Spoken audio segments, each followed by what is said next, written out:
चालू बहू। कमलेश और उर्मिला जी के 2 बेटे थे। बड़े बेटे का नाम था अंशुल और छोटे बेटे का नाम प्रदीप। दोनों की शादी हो चुकी थी। अंशुल की पत्नी सीमा और प्रदीप की पत्नी काव्या थी। बड़े बेटे अंशुल की पत्नी सीमा सीधे साधे स्वभाव की, वहीं दूसरी तरफ प्रदीप की पत्नी बड़े ही चालू स्वभाव की। मम्मी जी, मैंने किचन का सारा काम कर दिया है, नाश्ता बन गया है। आपको जब भी खाना हो मुझे बता देना। ठीक है बहू, थोड़ी देर के बाद मैं तुम्हें बताती हूँ। तभी काव्या रसोई में पहुंचती है और वहां पर नाश्ता देखती है। अरे क्या बात है, जिठानी जी ने तो अच्छा खासा ब्रेकफास्ट बना कर रखा हुआ है। जल्दी से अपना टिफिन पैक कर लेती हूँ, ऑफिस जाकर मजे से खाऊंगी। काव्या अपने टिफिन में खूब सारा ब्रेकफास्ट पैक कर लेती है, अपने लिए भी और अपनी ऑफिस की सहेली के लिए भी। अरे काव्या, चलो, तुम्हारा ऑफिस का टाइम हो गया है, मैं तुम्हें रास्ते में छोड़ दूंगा। हाँ हाँ चलिए, मैं तैयार हूँ। थोड़ी देर के बाद, सीमा बहू, मेरे लिए नाश्ता ले आओ। अरे मैंने तो इतना सारा ब्रेकफास्ट बना कर रखा था, कहाँ चला गया? अभी तक तो किसी ने खाया भी नहीं है। अरे क्या हुआ बहू, नाश्ता लाने में इतनी देर क्यों लग रही है? मम्मी जी, मैंने नाश्ता बनाया तो था, लेकिन पता नहीं कहाँ चला गया। किचन में तो कुछ भी नहीं है। ये कैसी बात कर रही हो तुम? नाश्ता कहाँ चला जाएगा? मुझे तो लगता है तुम मुझे पागल बना रही हो। तुम्हारा काम करने का मन नहीं है ना? नहीं नहीं मम्मी जी, ऐसी कोई बात नहीं है, मैंने सच में ब्रेकफास्ट बनाया था। शाम को काव्या ऑफिस से लौट कर आती है और वो डिनर बनाती है। खाना खाते वक्त उर्मिला जी अपनी नाराजगी दिखाती है। काव्या बहू, तुमने तो खाना पूरा बनाया है ना, कम तो नहीं पड़ जाएगा? मम्मी जी क्या बात है, आप ऐसा क्यों कह रही हैं? हाँ मम्मी, हमारे घर में तो नाश्ता खाना सब कुछ पूरा ही बनता है। आप आज ऐसे क्यों पूछ रही हैं? अरे बेटा, ये तो तू अपनी बीवी से ही पूछ। सुबह मेरे लिए नाश्ता ही नहीं बनाया। अरे भाभी, आपने ये क्या किया? मम्मी जी के लिए ब्रेकफास्ट क्यों नहीं बनाया? नहीं नहीं, ऐसी कोई बात नहीं है, ब्रेकफास्ट बनाया था मैंने, लेकिन पता नहीं कहाँ चला गया। अरे भाभी, घर में रखा हुआ नाश्ता कहाँ गायब हो जाएगा? आप भी कैसी बातें करती हैं? कोई बात नहीं मम्मी जी, मैंने खूब सारा खाना बनाया है, आप आराम से खाइए। हो सकता है भाभी का मन ना हो नाश्ता बनाने का, सीधे सीधे तो वो आपसे कह नहीं सकती, क्यों भाभी? सबकी बातें सुनकर सीमा चुपचाप रह जाती है।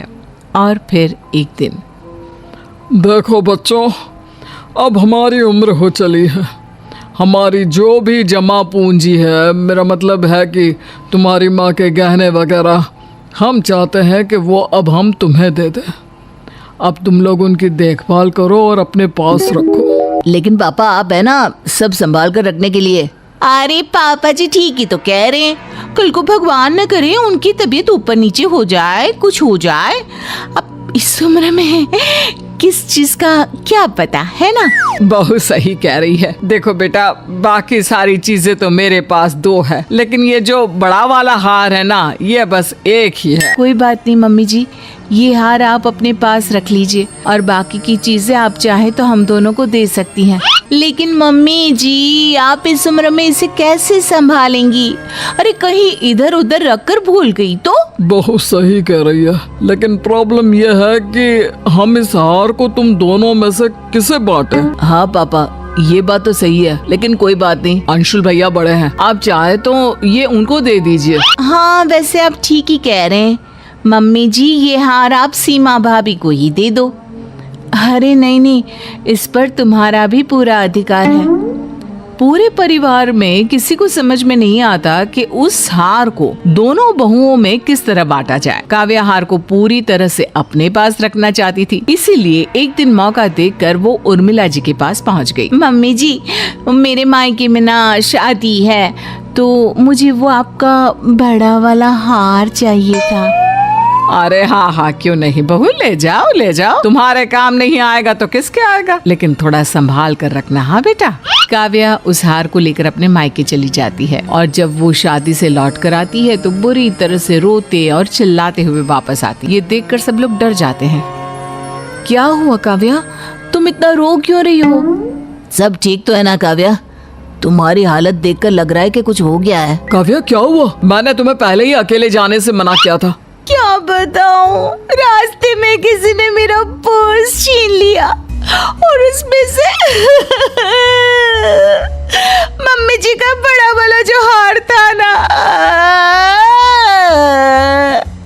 आप सब प्लीज मुझे माफ कर दीजिए। हे भगवान, ये सब क्या हो गया? वो हार तो बहुत महंगा था। मम्मी जी मुझे माफ कर दो, चोर ने मेरी गर्दन पर चाकू रख दिया था। अगर मैं उसे वो हार नहीं देती तो वो मुझे मार देता। अरे कोई बात नहीं बहू, हार तो बहुत आ जाएंगे। भगवान का शुक्र है कि तुम ठीक हो। हाँ ठीक कहते हैं आप। अगर हमारी बहू को कुछ हो जाता तो। तुम हार की चिंता मत करो काव्या, हम दूसरा हार बनवा लेंगे। तुम अपना ख्याल रखो। कुछ दिनों के बाद एक दिन अचानक काव्या की मम्मी काव्या के ससुराल आ जाती है। उस वक्त काव्या अपने ऑफिस में थी। कैसी हैं समधन जी? बहुत दिन हो गए, सोचा आपसे मिलकर आती हूँ। अरे बहुत अच्छा किया। और बताइए सब ठीक है ना? हाँ जी सब ठीक है। ये काव्या ना एक पैकेट मुझे दे गई थी जब शादी में आई थी। पहले तो मुझे पता ही नहीं था इसमें क्या है, लेकिन जब खोलकर देखा तो कुछ कीमती सामान था, इसलिए सोचा सही समय पर उसे वापस दे देती हूँ। अच्छा, जरा दिखाइए क्या है इसमें। उर्मिला जब उस पैकेट को खोलकर देखती है तो उसमें वही वाला हार निकलता है जिसके लिए काव्या ने कहा था कि वो चोरी हो गया है। जब काव्या ऑफिस से लौट कर आती है। काव्या, तुमने हम सबसे झूठ बोला। ये हार तुम्हारी मम्मी देकर गई है। काव्या, तुम्हें इस तरह झूठ बोलने की क्या जरूरत थी? बहू, अगर तुम्हें ये हार चाहिए था तो सीधे सीधे कह देती। मुझे माफ कर दीजिए, मुझे लगा कि मैं अपनी चालाकी से हार खोने का नाटक करूंगी और फिर वो हमेशा के लिए मेरे पास ही रहेगा। और मुझे क्या पता था कि मेरी अपनी मम्मी ही मेरी चालाकी को सबके सामने इस तरह खोल कर रख देगी। I am sorry.